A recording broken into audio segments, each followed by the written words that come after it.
All right, everybody, level 5, lesson 5. Last week we went through the disputing process. It was an exciting week because your letters are out there. The credit bureaus have them received. Here very quickly, you're actually, even as early as next week, you're going to start getting responses and letters back in a lot of situations. And so just be prepared for that. It's not a perfect science, and some bureaus are quicker than others. So a lot of what we're going to do this week is a focus on credit cards. This accounts for probably a third of the knowledge of credit. In fact, I've always found it interesting where sometimes people think their credit score and everything is just a direct reflection of their credit cards. I've had people say, well, I don't have a credit card, so I have no credit. And they see the two as being, quite synonymous. And in a lot of ways they are, but they're kind of not. But that's the system that we have established, So, up to this point, we want to be, paying down our debts simply because as a separate issue from credit, you don't want to have a lot of debt. That's just, it's frugal, it's provident, it's what makes sense. Now, your credit cards, when I say pay down your debts, your credit card, they are debt. What you use the credit card for is completely up to you. Are you going to use the credit card to go get, movies and bubble gum and candy? Or are you going to take $10,000 from your credit card and, start a business with it?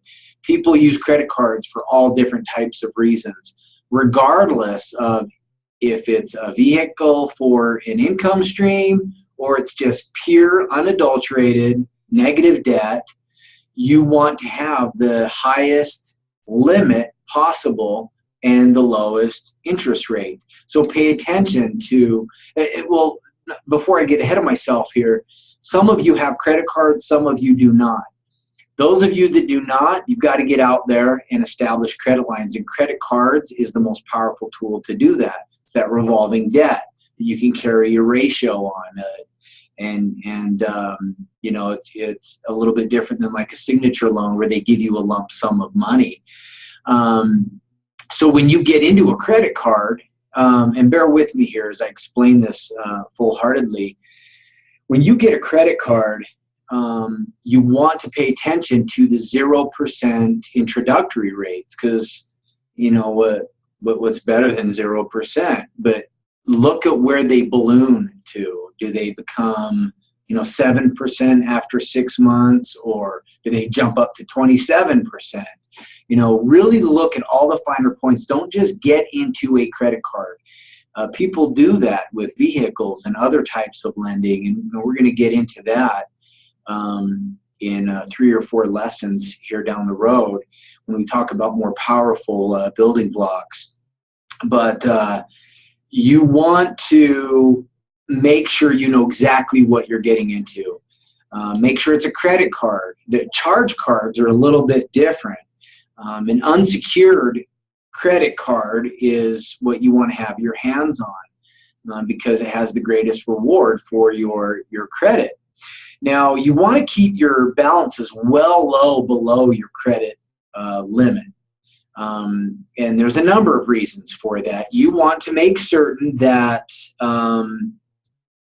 you have a $1,000 card. If you've got a $500 limit, but they just decided to take 50% of your credit line, you're now at a maxed out card. What the worst thing for your credit is you take a basic credit card, and if someone has a maxed out card, it hurts their credit. If they're at 30%, it's huge for their credit. I think that is the most beautiful thing for your credit right there, is just having a card with 30% on it. And so you want to keep your balances as low as possible, though. But you do want to use them too if you need to. Let's say you've got 3 cards, pull them all out and put something on them each month. Your regular bills that you have, and then have your bank account pay your credit cards, and just keep that system going and building that history and the length of your of your credit, you know. So those are some really, really huge things right there. If someone comes to you and they look at your credit cards and they say, hey, I know I can bring up your scores 50 points right now, what they do is they teach you to manipulate your credit cards to have those 30%. So some things to think about that are outside the box. Let's say you have a $600 credit card and it's at 50%, 300. Well, there's two ways to actually be at 30% with that card. Either pay it down to $200 or ask for a credit increase of $300 more. So now you have a limit of 9, balance of 3, you're at 30%. These are the kind of ideas that the wealthy and the those who are just really smart with their finances and investments, they think like this. Real estate, other ways to make money in the market are based upon some of those similar strategies. It's all mathematics. Now, just charge responsibly. You don't use your credit card to buy something you cannot afford later. You've got to think about the future. Your credit cards can be for emergencies, but more importantly, they're there, the way I look at it, simply as a tool to build my credit. They're not to use. It's not money. Your credit cards are not your money. It belongs to the bank. So what you do with it is entirely up to you. Now, be careful. Pay your cards off early. Once in a while, people say don't rob Peter to pay Paul kind of a thing, but balance transfer from one card to another because of an introductory rate might be a smart thing for you in your situation. And so look at that. But your credit cards, telling you, when you get the credit card game down, it's the fastest way to build credit. It's the fastest way to become wealthy. Your credit is leverage. Again, what you do with it is up to you. In a lot of cases, don't do with credit cards that which you've done with them in the past. Okay, so be smart. If you do rack up high balances, pay your credit card bill early. Let's say you got a $600 credit card, car breaks down, you need to put $500, do it. But 2-3 days later, when you get paid, pay your credit card off immediately, and then you can always put a balance on there again. So just look at every tool you have in the same way that a millionaire would. Really, that they're in the position they're in, because they look at tools differently than people who are perhaps struggling. Are you open to doing things different is really what it comes down to. Okay, let's just be honest with ourselves. A lot of what has happened up to this point probably wasn't the smartest thing, and I'm willing to bet you knew it even at the time. Let's just not do it again. Let's learn from those examples. So a huge thing, and this is what I want to finish up with, is I have this. I have a script that I designed in. I did some business coaching years ago, and I designed this for some of my clients, and so it belongs to me. It's a credit card negotiation script, and I had more than one, but this one here is one of the PDFs, and there's always at least a handful of PDFs and downloads with each lesson, and I chose just to bring this one up for this lesson. But keep in mind, before even going into the script, two things. First, the credit card companies work for you. You're their client. It's not the other way around. So when you call them, don't say, can I do this, or please do this, or I beg you, do this. And at the same time, don't be mean and don't be pushy and say, do this, or I can get your manager on the phone. But tell them what you would like. I would like a decrease in my interest rate. I've been with you for 6 months. I've been doing really well. I deserve it. Tell them what you deserve. I can get bigger cards. Your card is a $1,500 card. I need at least $2,000 on this, or I'm not even going to use your card anymore. And be nice. Then that way, if it comes to where you need to ask to talk to their manager, they're still willing to help you on that end. If the person on the phone can't help you, don't be afraid to ask for the manager to get on the phone. and explain the things in further detail that way, because they want to keep you as a client. Believe me, they do. That's what they're in the business for. So this script here is, it's similar to the dispute letters in that when you write a script, you're going to talk to someone over the phone or in person, I always recommend writing it down and making your own script. If you're calling your bank or another credit card or a medical bill, write down the facts, the bullet points that you want to go over, and do so in your letter. So this letter here basically does what I just outlined for you.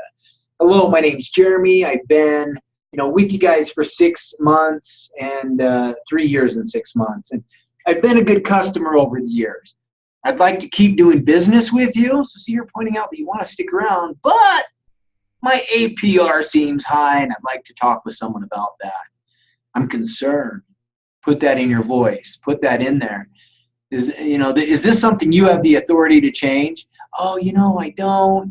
I'm actually the janitor here or whatever. And so, in that case, can I speak with the supervisor just a minute? And then here's the real script after you've gone through that intro. And, they're going to ask your information and then you just explain it to them.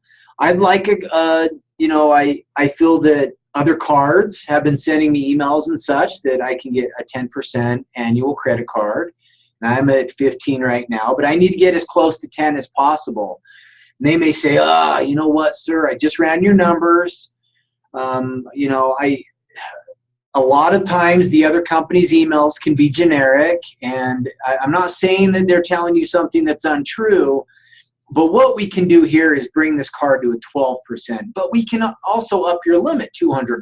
Would you like that? Would that make up the difference for, us only being able to, with this type of card, because you're a college student or whatever, the lowest we can go is 12% because you're high risk. And then that's good. You say, thank you, 3% better, depending on the balances you cover, you just put money right back in your pocket. This is a huge tool right here. Use it for anything that fits this dynamic here. Okay, so this is something that is, you guys, it's a gift. Go ahead, take it, read through it. Before you ever use a script, read it. Make changes, erase parts, highlight things you want to go over and reiterate a couple times. Redundancy is always good. Feel free to do so. Okay, so let's see here. So in closing, credit cards, they're huge. You can't have that mentality, I don't believe in credit. Because the reason why we're doing credit is because you come to realize it's a very important element, especially in the society that we're in today. It will continue to be more so. And so credit cards are one of the most valuable tools in the credit game.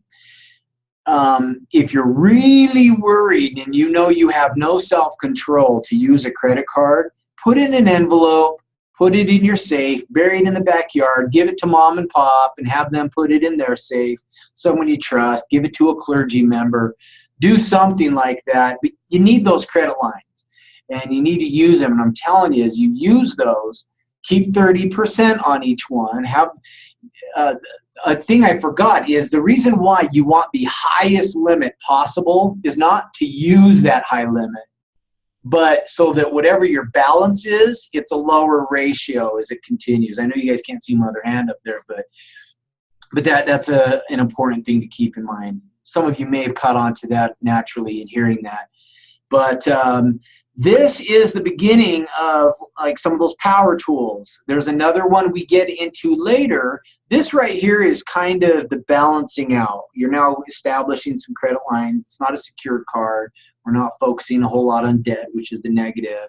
Later on, we're going to talk about some of those, the heavy lifting, the living life kind of stuff. And so I hope you guys are having fun because this is now kind of fun. It's going to be cool to have a credit card and be like, wow, $5 grand? Oh my gosh, the bank just gave that to me? Don't go spend it.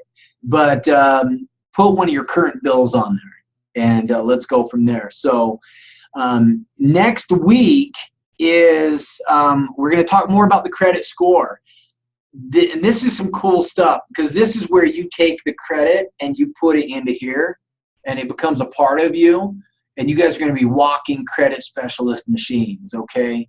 So I just coined that phrase. I don't want anyone using it. It belongs to me. Think about you guys. I look forward to seeing you next week. This is fun. As early as next week, again, some of you are going to have some of those reports, and let's let people start spinning in the forum what kind of results that they are getting. Okay. Look forward to seeing you guys. Good night.